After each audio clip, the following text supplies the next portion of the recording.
Рада приветствовать вас. И у нас пришла очень красивая новогодняя коллекция гелей, называется Mystery. Я взяла Shine Mystery. Это прозрачный гель с мелким шиммером. Блесточки света отражаются, и у этого геля два предназначения. Мы можем делать укрепление как на короткие ногти, так и работать этим гелем через верхние формы. Гели не текут, не пекут, не убегают, очень удобно работать новичкам. Ну и, конечно же, наш любимчик — это полигель Silver Brilliant. Это просто космос. Его буду использовать для свободного края и сделаю градиент в верхней форме с полигелем и гелем. Палочку смачиваем в обезжириватель или очищающем спрее. Аккуратненько формируем свободный край. Заметьте, чтобы длина у вас была одинаковая, тогда и пилить придется меньше. Потихонечку растягиваю в градиент, не просушивая, добавляю гель. Выкладываю верхнюю форму на ноготочек. Движение должно быть подъезжающее.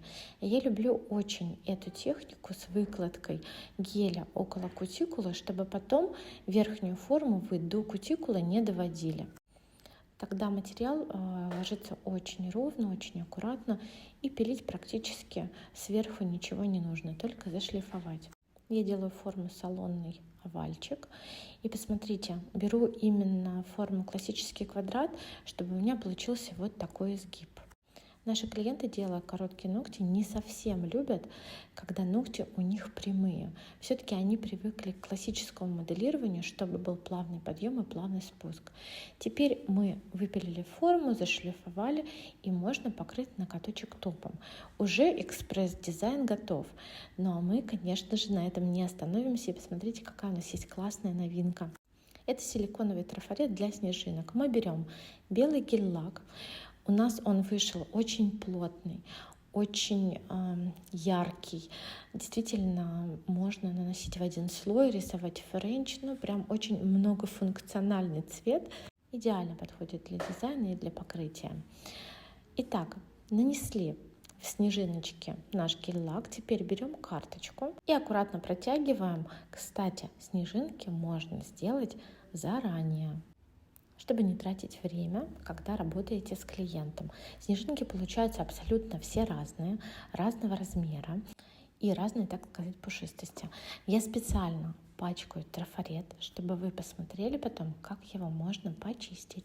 Теперь отправляем в лампу на 30 секунд и, вынимая, сжимаем наш трафарет и аккуратно пинцетиком достаем снежинку. Если вдруг снежиночка у вас получилась не целая, не переживайте, половинки тоже всегда пригодятся. Можно прям ножничками ее отрезать и куда-нибудь в бачок она тоже подойдет. Я снимаю на черную бумагу специально, чтобы вы посмотрели, какие они получаются. Снежиночки тоненькие, но смотрятся очень объемно. И зимой, конечно же, эти дизайны будут очень актуальны. Ну а мы почистим наш трафарет. Берем ролик. Мы его используем с вами для стемпинга, когда очищаем наш штампик. И все прекрасно удаляется. Посмотрите, какие лапулечки получились. Я думаю, что вам эта техника очень зайдет. Ну а мы делаем с ними дизайн. Берем базу. Я беру свою базу medium, наношу очень тонко, растираю тонко-тонко кистью.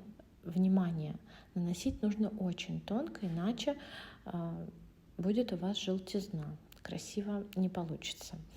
Наносим на просушенную 15 секунд базу снежиночку, и мы видим, что она торчит. Что делать, как ее прижать?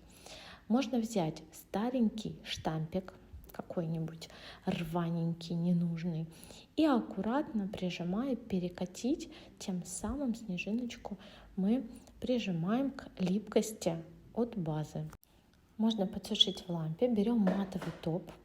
У меня он шикарный. Я его выбирала, он не пачкается, учитывая, насколько сильно пачкаются все матовые топы, носится тоже прекрасно. И внутри в снежинку я его наношу, вытираю кисть и выгребаю его оттуда, чтобы снежинка осталась объемная. Можно было, конечно же, полностью покрыть матовым топом, но здесь у меня блесточки, и мне захотелось все-таки, чтобы по краям топ был глянцевый. Я беру топ Crystal.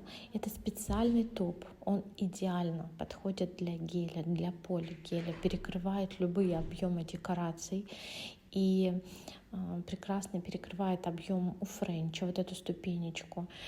Сушить его нужно 1 минуту и минуту дать остыть. Здесь я растягиваю его кисточкой, не затрагивая снежинки, по краям просто аккуратненько наношу.